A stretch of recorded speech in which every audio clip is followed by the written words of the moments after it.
share about. I'm a former drug dealer. Been to prison.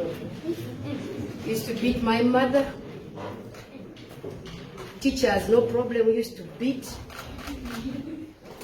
I've done abortions.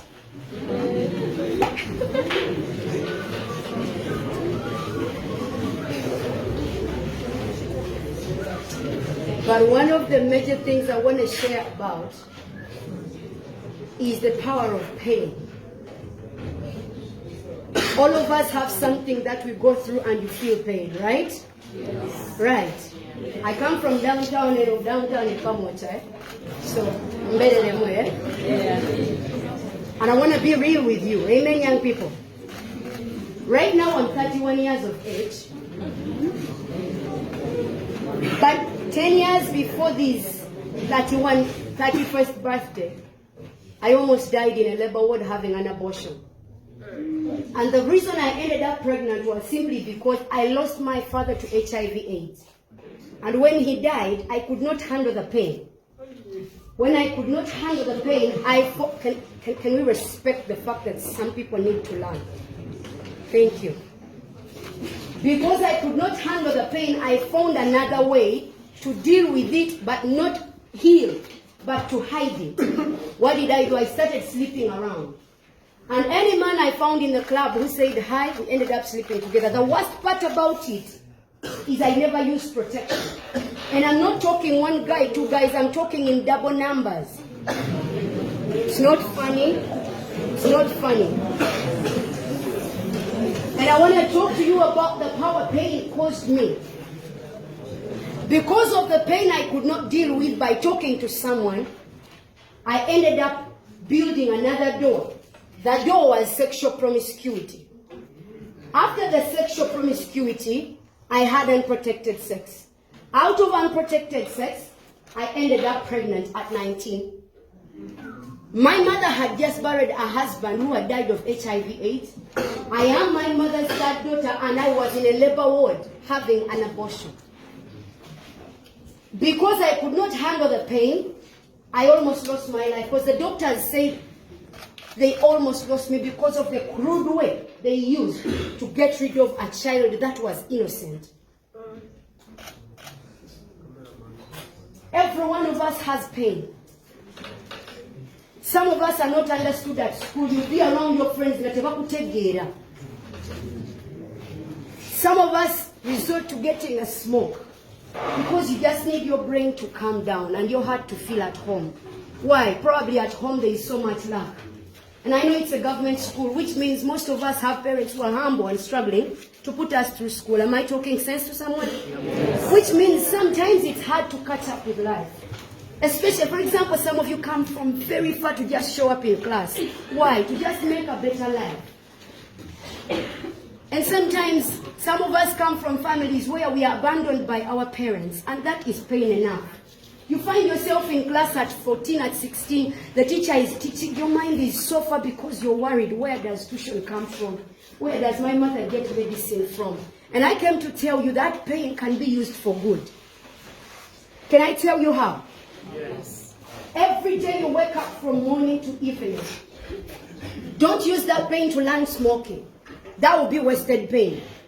Don't use that pain to enter groups. It will be wasted pain. Use that pain to make sure you're inspired to wake up every morning and get that book. Even when there is sleep, you're like, I cannot live like this. I have to do something. Read that book. Ask the teacher the questions. That is pain that can turn into success.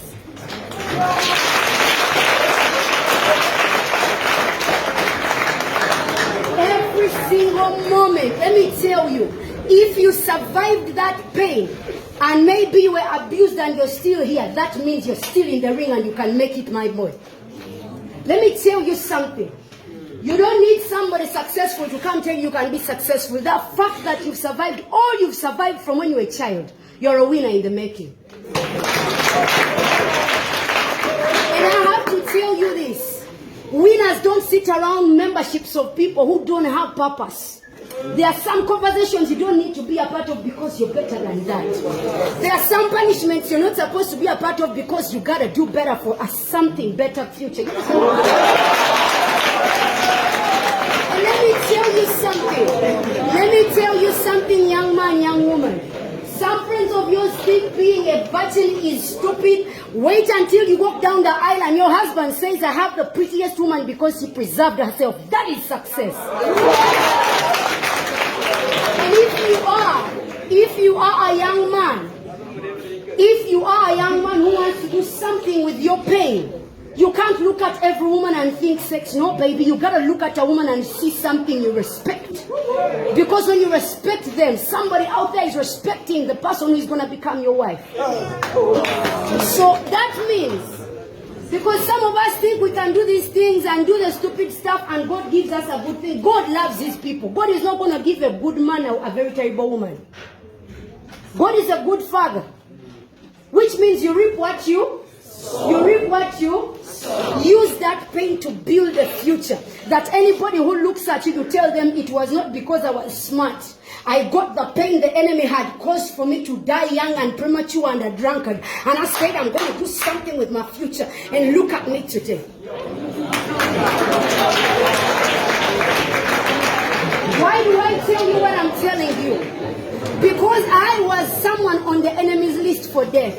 I sold drugs and survived. I entered prison and survived. I slept around and my blood is still negative.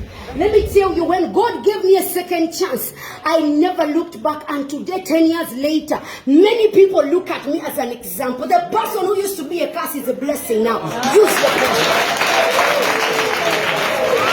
And let me explain something. From the place where everyone in my town said, if you become like that curse of a child, you don't come back here. From a place where my father, who died, but before he died, he said, if I ever become anything, you will commit suicide. To a place of Zaburi is a role model in this generation. God can do it for you too. It is possible. There is nothing like it requires you to be smart. You just have to make clean decisions for you. Use that pain for your advantage. Use that the fact that there is nothing at home. Learn to do stuff. Learn to be the smart kid. Learn to be obedient. And let me tell you, you can become something. And in conclusion, this is my word for you. As I conclude, this is what I'm going to tell you.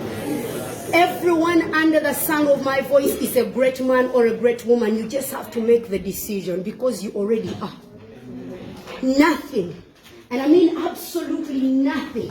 Not even the clan members in Wakuloga. Not even when your mother was raped to give birth to you. Not even when you are an orphan. Nothing can stop you from becoming what you choose to become in this life. And yes, some of you are clapping and getting excited, but I know in there is someone who has heard this and their spirit is like, I think I can do better. Yes, you can be the beginning of a great thing in your family. You can be the beginning of a great thing all the way in this town. You can be the one that survived and did not die because of drunkenness. You can be a girl who is really pretty and you don't have to walk naked. Yes, baby, good people can look good without getting naked. You can be a woman of valor and a woman of purpose. No man can stop you from being great. Absolutely not.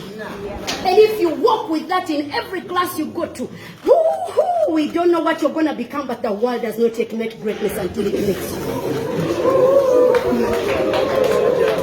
And I would love to pray and believe that because you're going to choose to do right by your purpose, to wake up and study and be something, we will meet on the streets of success in a different country and you're going to tell me, Zabuli, on that day I heard you and I made a choice and my family is the richest in the state of California. Yes, you can be. You can be the greatest engineer with God as my witness. If you make a choice today to be that person, the world will be a better place because you were given birth to. God bless you. Thank you.